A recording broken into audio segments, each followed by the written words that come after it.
Hello and welcome to Viewpoint Christian Academy, where we've been helping families meet their Christian education goals since 1984. It's time for Monday Moments, and in this installment, we're going to talk about math paces and a review of Ignitia help and messaging system.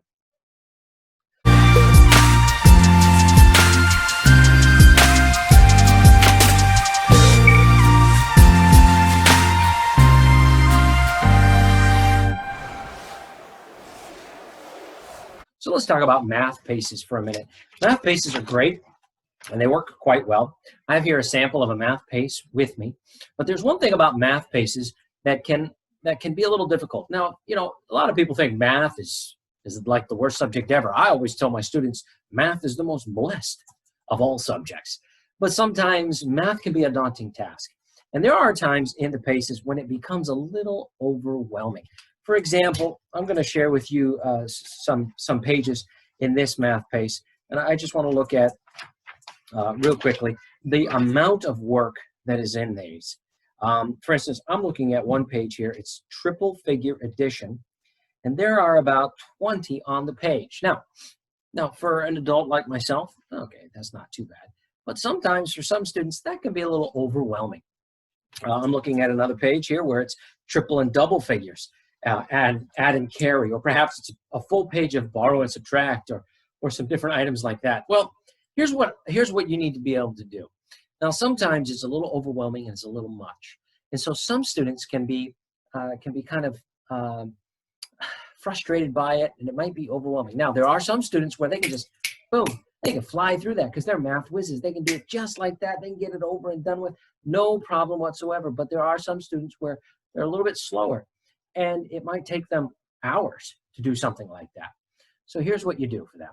First of all, we want to make sure, number one, we maintain the mastery element of the work.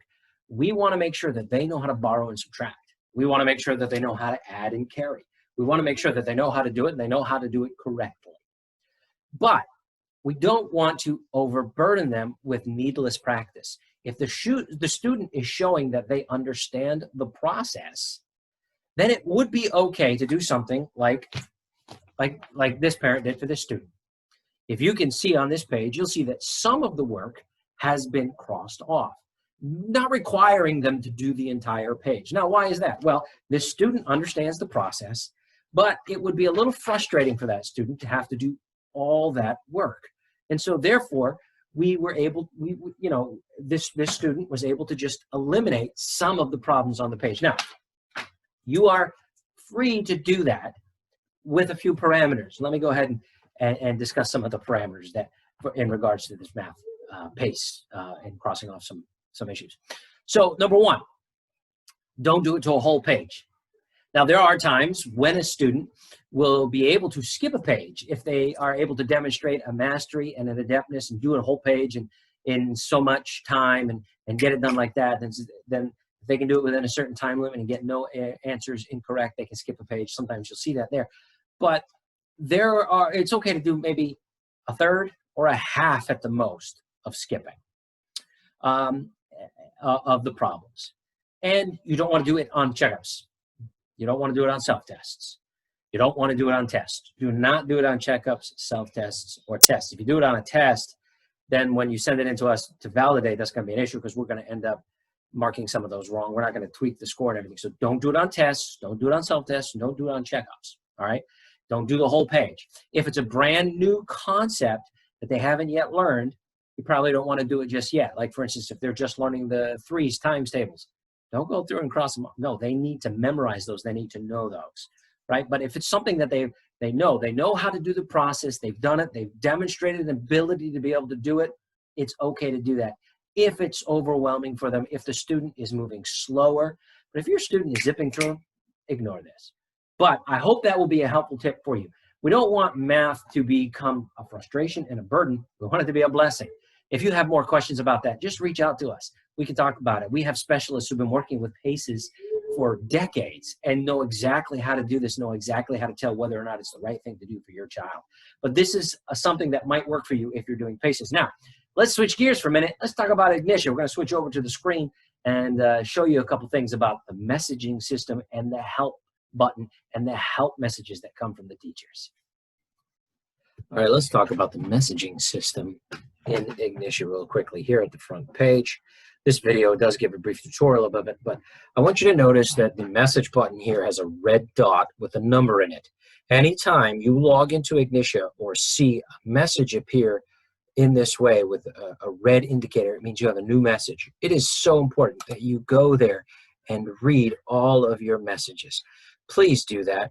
And in fact, you can even go to Archived and read the old messages in case you forgot something important that was being communicated in them. But read your message, and then when you're done, just go ahead and archive it, right? But I want to go back and look at something real quickly because I was working on a lesson here, history and geography, and it's civilization awakes from darkness. You can see that I got a score of 96.4%. Now, if you remember correctly, every lesson needs to be a 100%. The reason for that is it's going to help prepare you for the quizzes and the tests. It's there to make sure you dig into the material and really master it, okay? If you don't get the 100%, you're going to have to go back and fix it until you do get that 100%. It's very important. So I'm going to jump over here to the questions and take a look and see. I still have one that is incorrect. So I'm going to adjust it here. It says two events that spark trade and exploration in Europe. So I was wrong there. I'm going to try to get no. Typically what I should do is come back here and look in the lesson. And actually, if I did that, I would find the answer because it specifically says it, but that's okay. I'm just doing this for demonstration purposes here. So I'm going to click next question, and I'm going to submit it. And let's see my score. 92.9 on the assignment. I actually got a lower score this time. Means I did worse than I was doing before. Okay, well, typically it would say keep going, but instead of that, I'm going to go back to my assignments at this time. And I'm actually going to jump over here to courses. And because I didn't get the 100 on that lesson, I want to go back into that unit and look at that lesson and see what I got wrong. Now, after this attempt, after 3 attempts, it's going to block me, and I'm not going to be able to fix it anymore. That's on purpose. You'll notice that most of the questions here are 4 choices. And if you can't get it right after 3 choices, most of the time, if you still got this, or sometimes I have students with the true or false question that's still wrong, and that doesn't make a lot of sense to me because it's only 2 choices. So you should be able to fix that, no problem. It's one or the other. But in this particular case, I need to fix this question before I go on. Now, you can go on. You can do the next lesson. The problem is, we're not going to definitely not allow you to take the test until everything is scored exactly the way it needs to be. 100% on the lessons, 80% at least on the quizzes.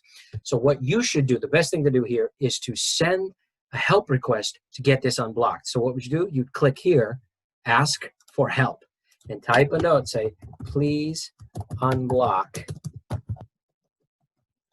so that I can fix it, right? Why would you do that?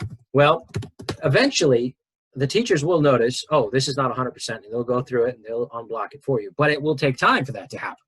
It won't happen right away. We would get to it eventually, but it might take a while. Your best bet, this should be your responsibility. We really want to put this upon the students. Send in a request to unblock this so it can be fixed, so you can get your 100 on that lesson. So we're going to click Send. What you just did was sent me a specific question about that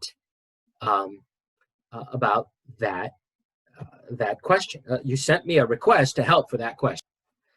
Now, what you can't see is that off screen, I have actually fixed this already so that you could go back and take care of it right away. Typically, at this point, after you send the message, you'll go back to your assignments and work on something else while you're waiting.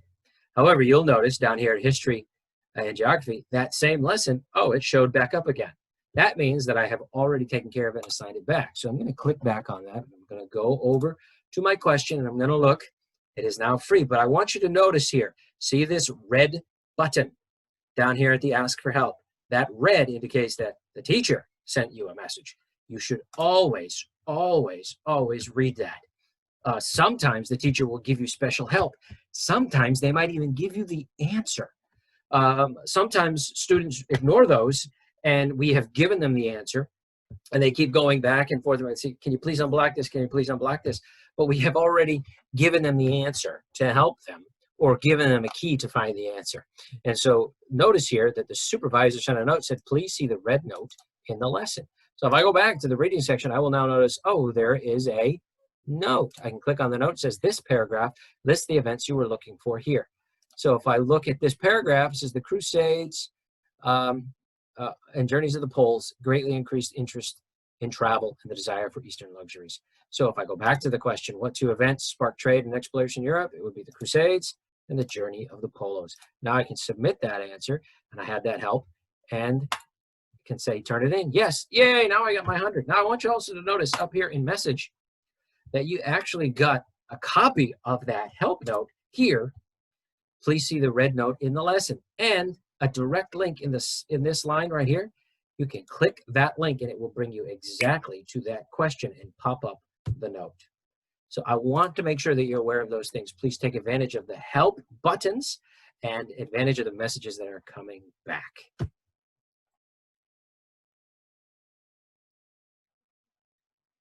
Hey, thanks so much for joining us for this Monday moment. Tune in again next week for some more helpful tips on how to successfully implement the Viewpoint program.